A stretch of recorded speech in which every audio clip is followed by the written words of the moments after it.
but I will make some comments, and this is what you might call a warning. I don't.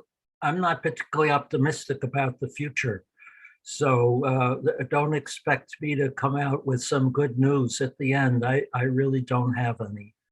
Uh, so I'm just going to throw out some points on the wall, and we'll see what sticks. And really dying to hear what my colleagues here have to think about it, because maybe between us we could get some clarity. So I'm going to start with the proposition that the post-Ukraine war, at the end of the Ukraine war, whenever that is, we're going to have a new world order. The world will be completely realigned in ways that we cannot fully anticipate, and that the world's energy order will be similarly realigned substantially, totally, completely, to follow how the world order itself is realigned. So how will the world order be realigned? That depends on the outcome of the war in Ukraine. So we have to ask, how is it going to end? Because it hasn't ended yet, and we don't know how it's going to end. The worst case scenario is it will lead to a nuclear war, thermonuclear Armageddon, and we don't have to worry about these questions after that. And, we could smile about that, and I hope that that's dark humor, but it's not an impossible consideration at this point. I could give you a number of routes by which that could happen. The next possibility, very likely, is that the war drags on. It just drags on. And then we have a kind of a Berlin Wall constant crisis in Europe, where NATO is constantly on alert. Russian forces are always on the edge of NATO territory. There's a new crisis every 24 hours, and the world is highly militarized and polarized, and war making takes over all of society. And this strikes me as a very likely outcome.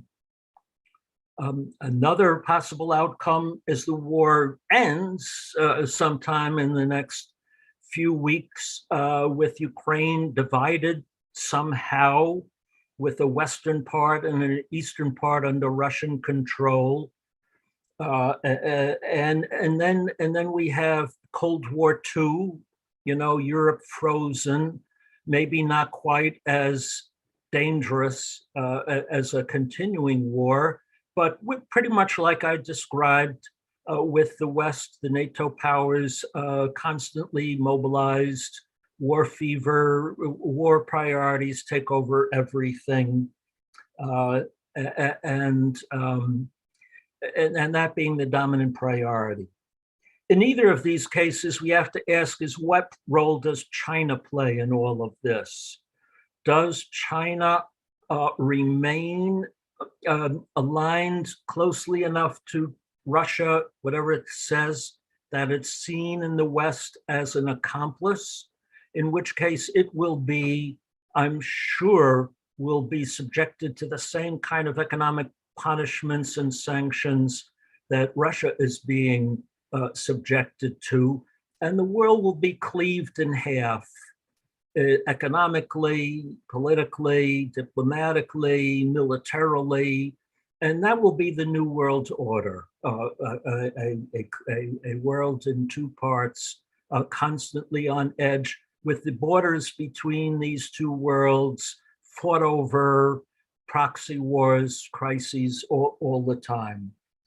It's possible that China will see the handwriting on the wall, that this is a catastrophic choice, and will choose to align with the West.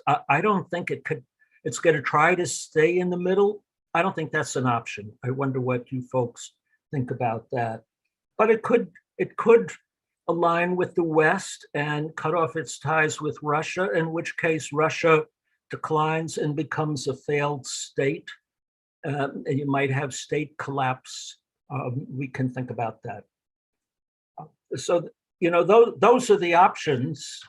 I don't know. I'd like to know if there's any other possible option, but we're in a new world order. So what are the implications for the new world energy order? One way or the other, I think we're likely to see the loss of 10% of world oil output, or world oil export, I mean, and something like 30% of natural gas exports. That's a huge contraction in the world's energy supply. I don't see that coming back soon, if ever. The sanctions against Russia target its technological capacities, particularly its ability to boost production in the Arctic and in shale formations. So it'll take a very long time for Russia to ever regain the ground that it's going to lose. So we have to expect a permanent contraction in the world oil and gas supply. And as Omar indicated, the only real precedent for this is the oil shocks of 1973 over the October War, and then in 1979, the Iranian Revolution. What was the response back then?